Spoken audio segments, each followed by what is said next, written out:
Well, it's a hot debate at the moment is mandatory retirement age an outdated concept. Now, in a column for Finweek, Colette Symanowitz has said that it's outdated, but Finweek editor Marc Ashton doesn't share her arguments. So we've got Colette Symanowitz, founder at mbaconnect.net, joining us at the desk to argue it out with Marc. We've got Diane Gotthardt, team leader and headhunter in engineering, the engineering division at DAV, joining the conversation as well. Garth Tennyson, of course, still with us. So, who do I start with? I'm the boss. You okay, you're the boss, and you tell me where to go. Colette, okay, so basically, where do you stand on which side of the fence? For or against mandatory retirement age? I'm against it. I think it should be a flexible number that shouldn't be applied across the norm for various reasons. Okay, and you're obviously against it. I'm against it, yes, definitely. And why, Marc? Okay, so I have an issue. I think South Africa has a problem in that we have a very old workforce. We have this problem of youth unemployment in South Africa, and we have a situation where a lot of corporates, people get embedded into the culture and they don't move on, they don't transfer skills. And okay, that's a very general statement. I think we can unpack it just now, but I worry that skills are not transferred, and we have a very expensive workforce in a lot of our main industries. And I believe that mandatory retirement should be pushed through. It should be something, and it should be something that's managed, because if the guys are not transferring, by the time they reach 65, I believe that if they're not transferring skills, then they should move on. Yeah, and they haven't done their job while they're in the workforce. Okay. What about the age, the 65-year age? Because we know that life expectancy is increasing. You've got medical advances all the time. In Canada, Japan, the average life expectancy is 80 plus. So is 65 still a relevant age? That's the question. Well, I actually went to a retirement seminar at Stanley a couple of weeks back, and it turned out the 65 years mandatory retirement age is completely arbitrary. Apparently it was dreamed up by, I think it was Otto von Bismarck back in the day, and the reason he chose... Of all people, Otto von Bismarck. I hope I've got the name right. But apparently he chose 65 because at that time the life expectancy of a German worker was 65 and 9 months. So he kind of gave them 9 months to kick back, enjoy life, and then presumably they keeled over and the state didn't have to pay them.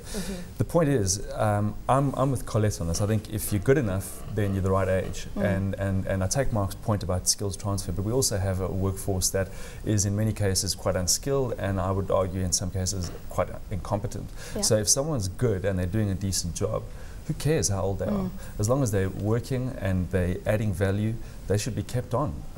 If I was managing a company and the guy was 70 and he was doing a good job, hell, I'd be doing everything to try and keep him. But I'm not managing companies, let's point that out. So I might change. This is your boss, who's going to kick you out at 65. Yeah, and the other thing is, yes, it's becoming harder and harder, I think, to just retire and kind of go live at the beach and enjoy life. I think more and more, probably guys like Marc and myself are going to be working for a lot longer. And, you know, maybe we'll be the 65-year-olds one day wanting to stay on. That, of course, is the argument. You know, the longer you work, the more opportunity you have to have an income to save for that specific period of retirement. You know, Diane, you work obviously in the engineering space. In the South African context, there's a skills shortage. So how does this retirement age fit into the engineering space? And does it apply specifically here? I think it should be situational. I think anybody who's fit, willing and able to still work past 65 should be given that opportunity. And there is a skill shortage, there's not enough skills transfer happening. And there's a massive age gap between the guys who are coming out of university and the grey-haired, we call them in our industries, who have this wealth of knowledge. Some of the projects that we work on are mega projects, and you can't afford to have somebody who's not competent running that project. So there should be a parallel program happening where you've got the youngsters who are being mentored and the skills are being transferred, and the guys who have retired could possibly consult or work on contract back to the companies. And I think it puts pressure on a country where such a small percentage of people are paying tax to say at 65 it's mandatory to require, and that puts extra pressure on social services. But in the South African context, we don't discriminate, or we say that you shouldn't discriminate on the basis of age. You can't lose your job on the basis of age. But so what is, you know, how does this fit into South African law? I mean, could you argue that someone should be told to leave because of their age, or is it just, does it have to be specified in the employment contract? Well, in the research leading up to this article, what we found is that in South Africa, There's a norm around 65, and a lot of companies that is the norm, but it isn't actually in law that it has to be 65.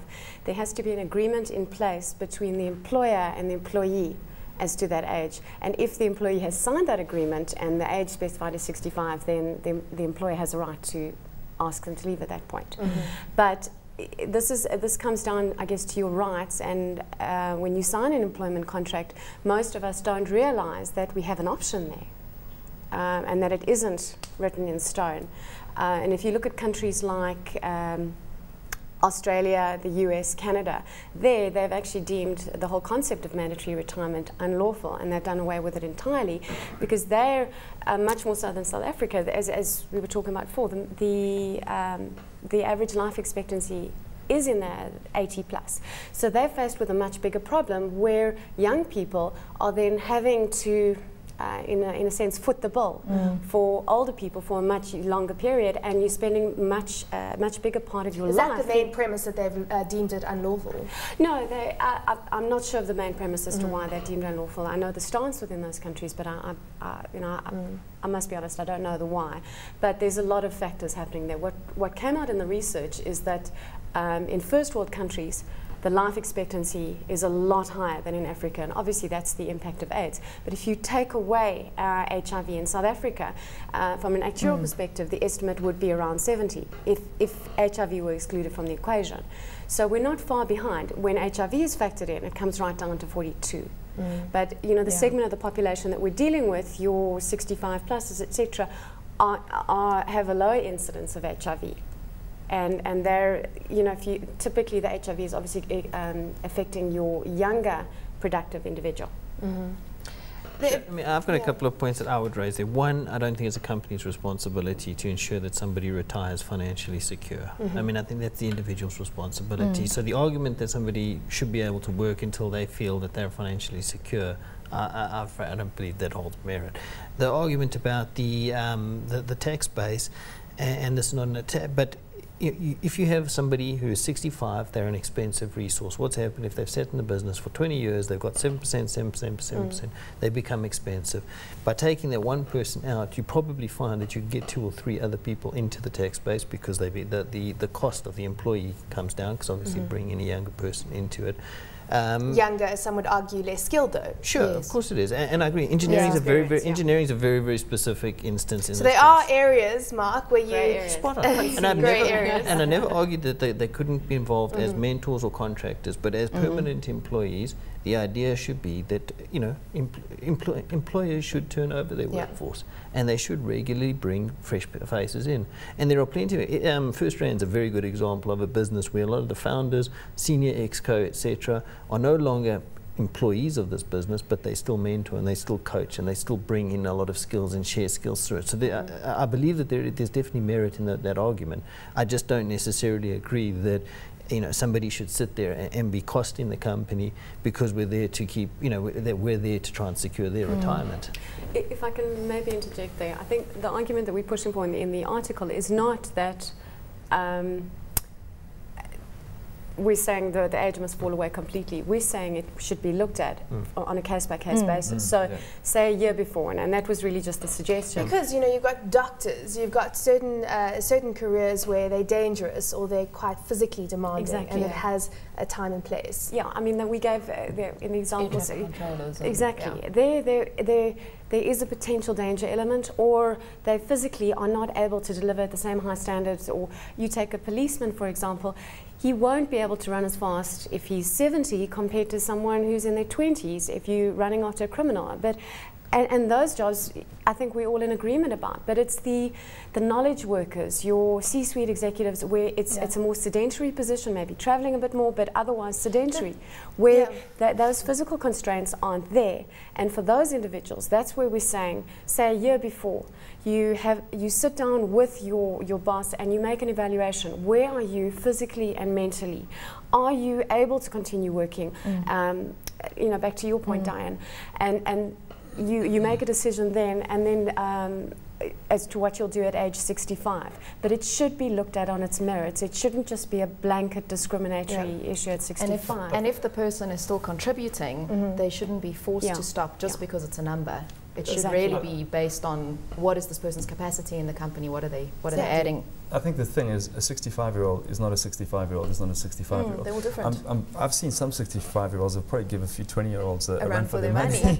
Even in physical aspects. I think it's about treating people as individuals, not just saying, oh, your time's up, there's the door. If the guys, Marc does raise a lot of good points. I mean, by and large, you'd probably guess that a lot of people who have been sitting in the company for a very long period of time are probably paid a lot more than a younger person just coming in. But I would say if that 60, let's say 65-year-old, is doing a good job and the amount that they are being paid is more than being compensated for by the good quality work that they're doing, then why show them the door because they've reached a certain age? Just to add to this, Diane, the other side of this is that you often get people who are high skilled, who are C-suite or who are well-paid engineers who do get to 65 and they said, well, I've worked for now 40 years, I've earned a lot of money and I'm going to put my feet up now and enjoy my wealth. So sometimes it's almost a case of how do you force them to stay in the workforce, isn't it? Well, I think if they've made that decision and they have looked after themselves, then it really is their choice to go and put their feet up and retire. You know, touch wood, we're all in that situation one day. But I think even in that situation, they should still consult. There's still some knowledge, there's still some skills transfer. They can write books, they can give seminars, they can do something to help the youth get on their feet. And just one thing, I mean, at the moment, we're kind of talking about managing companies. I think most of the people who manage countries are over the age of 65 in a lot of places. So if it applies to people who, if we're going to apply, a blanket application to people who are 65 in companies, then why aren't we doing it to politicians? Maybe I'll agree with the politicians one. 30 seconds. Okay, cool. I mean, just one point. I think one thing that has to be looked in South Africa's context, and God says that a 65-year-old is not a 65-year-old, is not a 65-year-old. I think the one point is that we had it's decreased in the last couple of years. I think it now makes about 28% of the workforce is unionized. And unionized employees are typically older. You get, I think the average age of a unionized employee in South Africa is 42 years old.